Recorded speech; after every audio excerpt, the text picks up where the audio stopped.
Hello friends, welcome back in our channel would.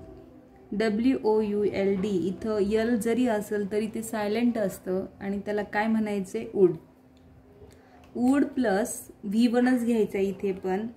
आणि इथे बघा याचे सेंटेन्स असतात तर ते कधीतरी परमिशन विचारण्यासाठी असतात आणि कधी आपल्याला असे पण सेंटेन्स ऐकायला भेटतात की जे आपण पास्ट मध्ये ते गोष्टी करत होतो पण तो सध्या आपण करत नाही, तेव्हा हे सेंटेन्स इथं आपण बनवू शकतो वुड पासून.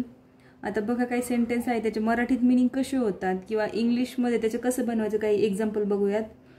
Would you like to come with me. तुला माझ्यासोबत यायला आवडेल का असं विचारलेलं आहे. म्हणजे इथे काय विचारलेलं आहे, क्वेश्चन विचारलेलं आहे. हे बघा वुड हे पण ॲज अ आपण हेल्पिंग व्हर्ब म्हणून यूज करत असतो.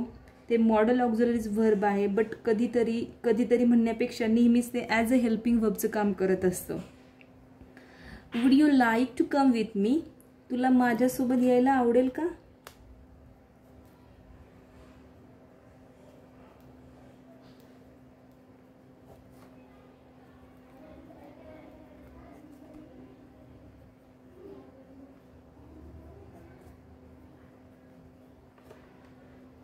आवडेल का, यस किंवा नो त्याचा आन्सर असतं.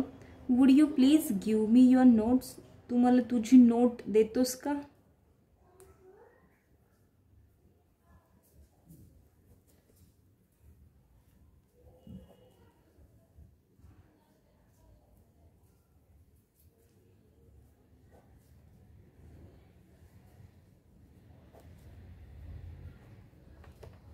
Would you check your data.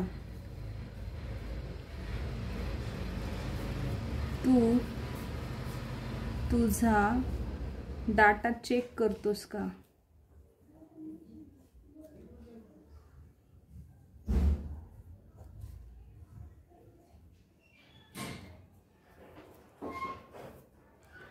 आता हे झालं परमिशन घेण्यासाठी. आता इथं बघा, इथं आपल्याला जे पास्ट मध्ये आपण करत होतो ते काही सेंटेन्स आहेत. We would do work in farm in summer.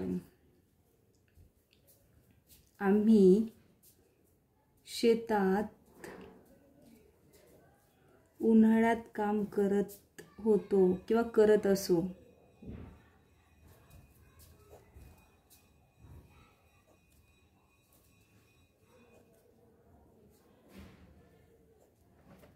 We would go to play cricket every Sunday.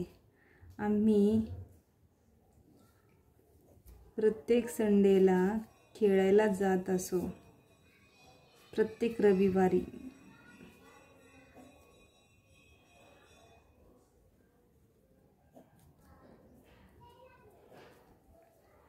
खेळायला जात असो. I would take rest on Sunday.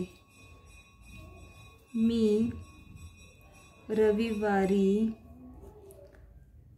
आराम करत असे.